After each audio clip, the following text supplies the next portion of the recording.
No one expected this. The NATO summit was a true triumph for Ukraine. Trump stunned the allies. Behind closed doors, Zelenskyy achieved the impossible, a global sensation. Kyiv joined the exclusive club of Patriot interceptor missile manufacturers. Ukraine is becoming an arms superpower, an unexpected turn. Poland and Hungary are opening a new chapter in relations with Ukraine. While Moscow is nervous, Kyiv is uniting Europe. The summit changed the global geopolitical landscape, and there is no place for Russia there. The truth that will shock everyone. Don't miss all the most important news right now. Welcome everyone to our YouTube channel. Today our guest is Alexander Morozov, a political scientist. Glad to see you. Good day. Hello. So I suggest we talk about the results of the NATO summit. Many experts have said that Ukraine received even more after this meeting. What's your feeling, your opinion? What did Ukraine actually get? Can we say that after this summit, we didn't just come away with some promises, condolences and support, but instead we left with real victories and meaningful projects for Ukraine? Because truly, it's not only about the promises made, but about the actual results and concrete steps forward for Ukraine. Yes, this year's summit, of course, differs radically from the NATO summit of 2025, because in 2025, European countries and alliance nations, their leaders were focused on the fact that some peacekeeping initiative by Donald Trump was underway. And everyone accordingly took such a wait-and-see position on how it would end. And at the same time, they participated with Trump in discussing, some possible actions in case a ceasefire takes place. And then there were many discussions about how peacekeeping forces could be organized and so on and so forth. Who will provide the guarantees? This whole topic was back in 2025. Now the situation has changed radically because the summit took place in a situation where Ukraine indeed announced a 40-day plan of offensive actions. And these actions, even in the very first days, specifically in the first week, sounded very convincing because Russia plunged into a gasoline crisis. At the same time, the Russian authorities are already saying that this crisis will continue until the end of the summer. That is, it will obviously affect the harvesting campaign in Russia, and not only that. And against this background, the NATO summit, at least had three very distinct, not just signals, but concrete decisions. First, it's that funds have been allocated. That is, we're talking about 70 billion, if I remember correctly. And this money, it will arrive, and it creates a very important and reliable cushion for Ukrainian defense. Next, the second important point is that Donald Trump, it's quite sudden, but nevertheless it happened. He publicly supported the long-range strikes that Ukraine is conducting on Russian territory, on oil refining facilities. And not only those, since tankers in the Sea of Azov are also under attack, and still Russian military enterprises. He supported that. And it's obvious that by doing this publicly, he has thereby, in general, outlined Washington's overall position right now. That is, both Marco Rubio and everyone else and the Pentagon, they will all be guided by this. And the third very important point of this summit, it is in general perhaps not discussed so actively, but in Ukraine they know it well, and in Europe too. The thing is that within NATO, there is forming, as it were, largely in parallel with NATO, within it, such a new informal alliance, an alliance of countries that are now actively participating in Europe's new defense program, and Ukraine is being included within this defense program already as a full participant. This group of countries is known, and it is now causing very strong fury in the Kremlin. Specifically, this group of countries, that is the Netherlands, the countries of Northern Europe, Germany, which now occupies such a key position in this matter, but also France, because it must be said that overall, maybe it's not talked about that much, but it's very important because really the defense program, Europe's new defense program and the rearmament program, it's very large scale, big, and it creates new logistics on NATO's eastern flank. And Ukraine is integrated into all of this. This is a very important element that was confirmed actually at this NATO summit. This is what, properly speaking, this summit concluded with. And it must be said that all three of these circumstances There is already a reaction from the Kremlin to them. That is both to the fact that Ukraine is changing its status within the defense programs of Europe. And not only Europe, it must be said, there are also countries outside Europe that are also signing bilateral agreements with Kyiv in the sphere of defense initiatives. This causes fury in the Kremlin then, as if saying that it is moving these countries from unfriendly to the status of literally enemies. And Trump's statement, well, of course, it is in this sense of the word a cold shower, because no one doubts that Putin would like to further manipulate Trump's attention.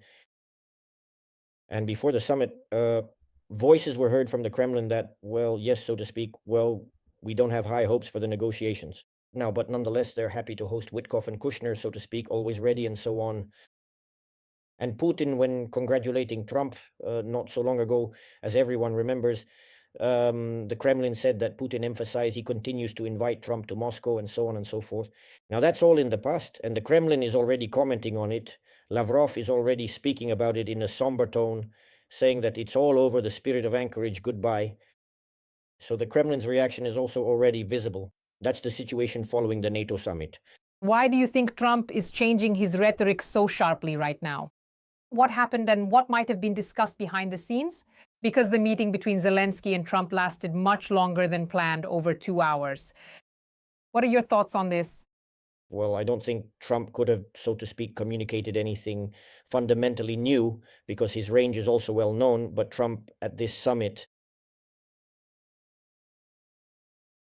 he played it to his advantage very thoroughly, because after the summit, he stated that the NATO allies, yes, they're all doing great. There's great unity. Everyone is meeting the requirements that Trump put forward both now and even back during his previous term. This concerned the percentage of GDP that the ally countries are supposed to spend. He twisted it, turned it to his advantage as a result. For him, this is important within American domestic politics. In addition to that, he quite clearly changed his position on Zelenskyy. That is, he said something to the effect that he's a brave sort of leader or something like that, meaning, before this, to be honest, such approval regarding, well, it's clear that this isn't just about Zelenskyy, but about Ukrainians in general. And so before this, Trump spoke endlessly about only one thing, that people are dying on both sides. It's very sad and so on.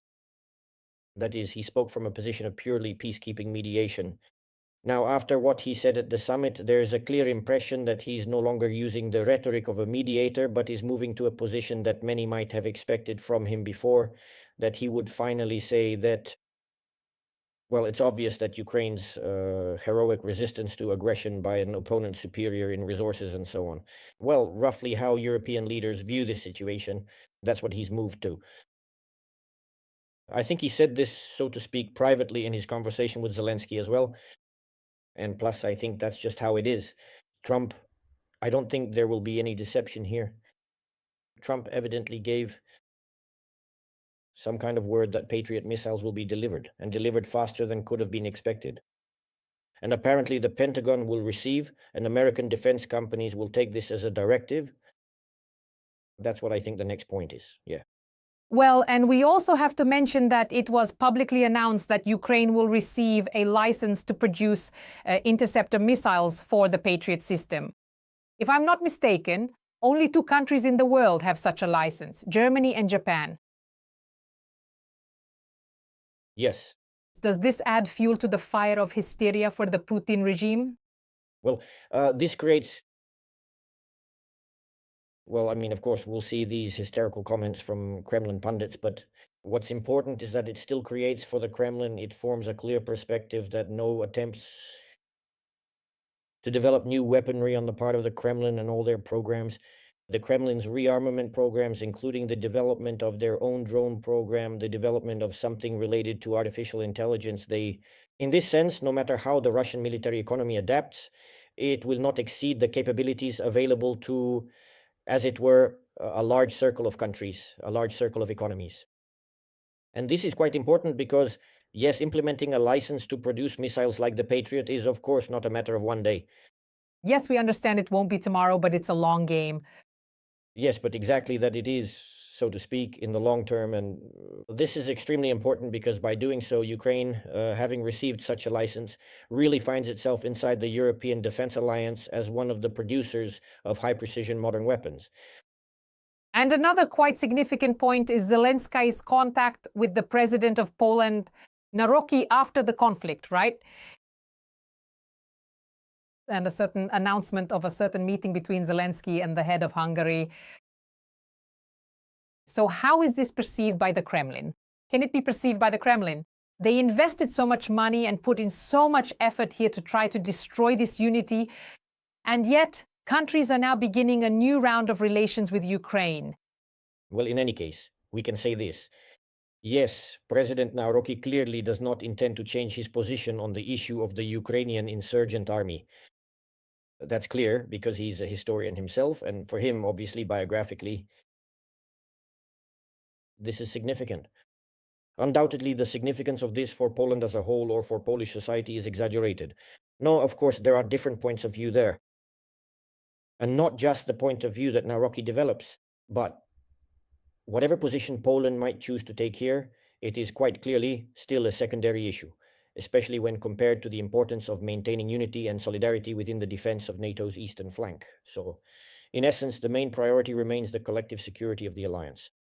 And in this sense, everything will continue to develop, especially since if you look at the Kremlin media, well, on one hand, they are constantly covering this conflict over historical memory between Poland and Ukraine. But at the same time, they are also endlessly threatening Poland itself.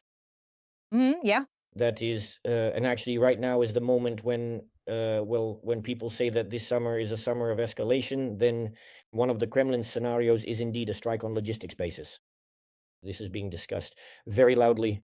And if a year ago, when Sergei Karaganov, one of the most aggressive, high-ranking international relations experts in Russia, stated this, when he said directly that Poznan should be hit, it was perceived as a very exotic statement. But now, a year later, against the backdrop of the successes of the Ukrainian drone war, the Kremlin is certainly discussing, and Putin is discussing, plans for any possible offensives on the battlefield and on Ukrainian territory, as well as plans regarding how to cut off logistics for Ukraine. And in this sense, Poland is under threat, and it understands this well. Therefore, from my point of view, despite all this debate, strategically, the relations between Ukraine and Poland will be maintained. And what do you think about Hungary?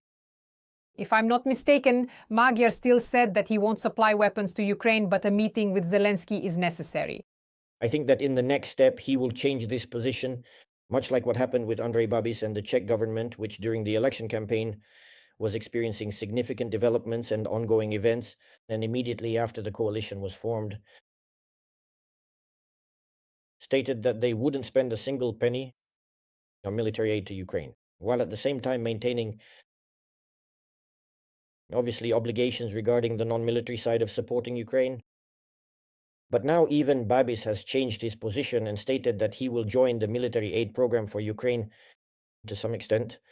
Can we then say that the Russian Federation has suffered a fiasco, basically, in Europe, where it wanted to create these islands of the Russian world?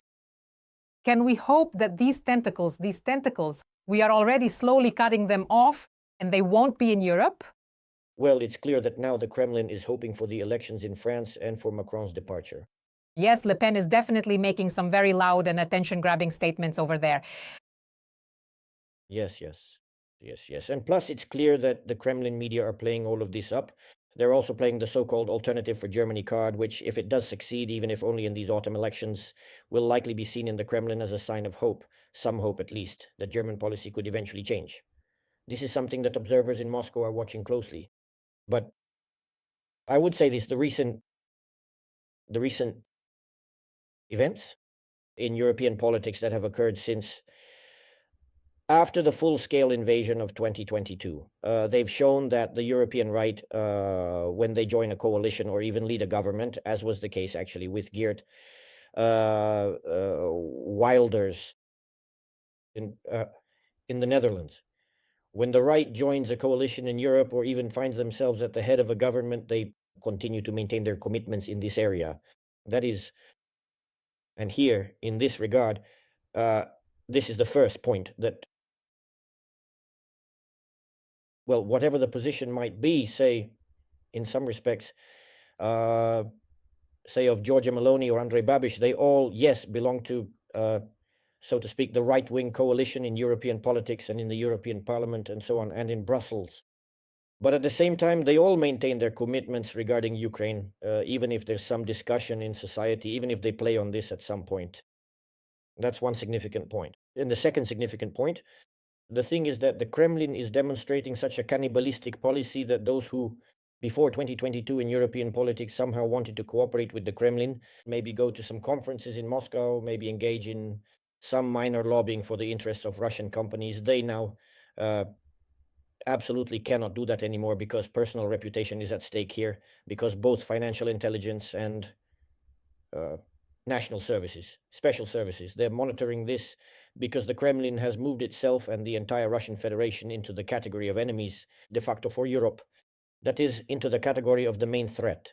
And in this sense of the word, a person who before 2022 in European politics could count on something in these contacts, and even somehow these contacts of theirs trying to sell on the market, on the political market in their country, they can no longer do that. So here, actually, if you look, for example, at the situation, say the Kremlin holds elections, invites, in quotes, international observers. Previously, there were, in large numbers, deputies from Europe, right-wingers, or some ultra-leftists would come. Now it's just a few, and the Kremlin is forced to invite only African and Asian observers now. Only, yes. So that's the situation, I think, in Europe, and it will continue to be like that. Now, if what we've been talking about today, if these trends continue, can we then say that 2026 specifically will be such a turning point for Ukraine on the front? And for Ukraine in geopolitics and basically for world politics? Or have these scenarios not yet fully played out? Yes, caution is certainly required here. And in a sense, one can agree with General Zaluzhny's article, where he writes that clearly in the first part, he writes that this is a war of attrition, we mustn't forget that, and Russia's resources are quite large, even if its capabilities are limited.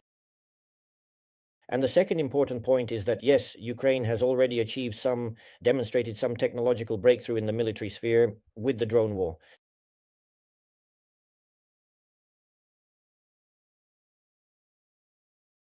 And that's very important.